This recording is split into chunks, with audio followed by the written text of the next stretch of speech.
welcome back to Organized Toronto. This week I'm on location in my friend's kitchen and we're going to be talking about how to organize your kitchen utensil drawer. It's a pretty easy fix, especially for someone who lives by themselves. There's not a lot to do, but oftentimes the drawers can get out of hand and unruly, so I'm going to talk about that today. So this is what the drawer looks like before. Everything's just kind of thrown in there. When you're looking for something, you don't really know where it is. It might be buried under other things. Aside from that, it could also be dangerous because there are knives in here. So if you're reaching in to get something and like this guy gets in your way, that could end poorly. So it's best to organize also for safety purposes, right? Now, one thing I should say before I keep going is that when you live by yourself, there's no reason to have 20 of every utensil.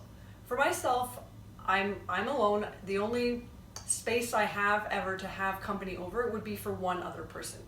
So I have 2 of everything. I have 2 forks, 2 knives, 2 spoons.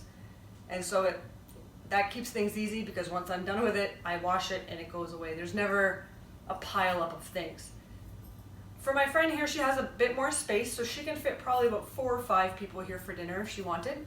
So that's how many, I'm guessing what it looks like, how many forks and knives and spoons she has. So you don't want to have too many. I remember in my parents' home, I looked and they had like 40 of the forks, and so that's actually where I got my cutlery from. I just went and took 2 of everything. Why not, right? So you want to minimize what you have and then go to organizing. So here's the organizing part of it. We went out and bought different size containers here. So for different lengths and widths, and then we have some smaller ones for the little knick-knacky type things in here. And I'm just going to go through and we're going to organize what we have here. So I'll start with forks. We put all the forks in one. We got knives too. What I might do is I'll put the knives and steak knives into the same one.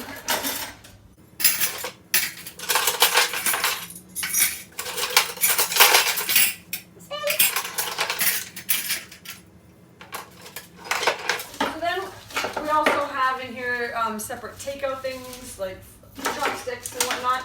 Those can go in a separate one as well. And then all the larger things can just go in here. It doesn't have to be like super organized, but just enough that you know what you're looking for when you're in the drawer. And again, keep it safe. I recommend putting the knives at the bottom with the blades down so that you're not reaching past them to get other things.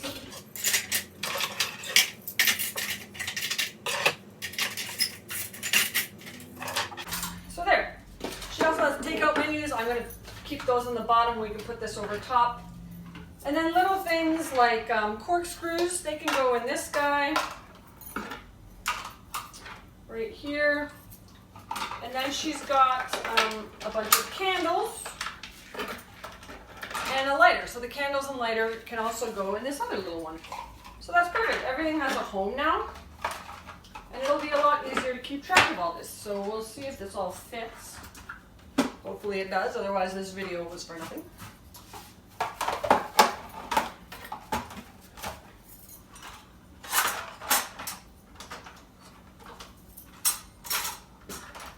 We're laughing.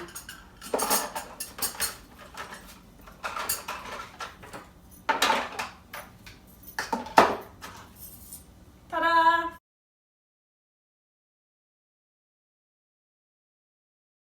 Look at that, everything fits perfectly. She's organized. As you saw, that took less than 5 minutes. So hopefully that was helpful and you can go into your kitchens now and reorganize your cutlery drawers.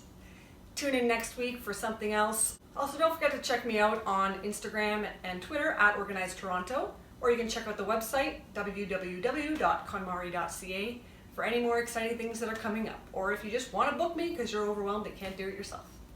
All right, have a good week everyone. See you next week.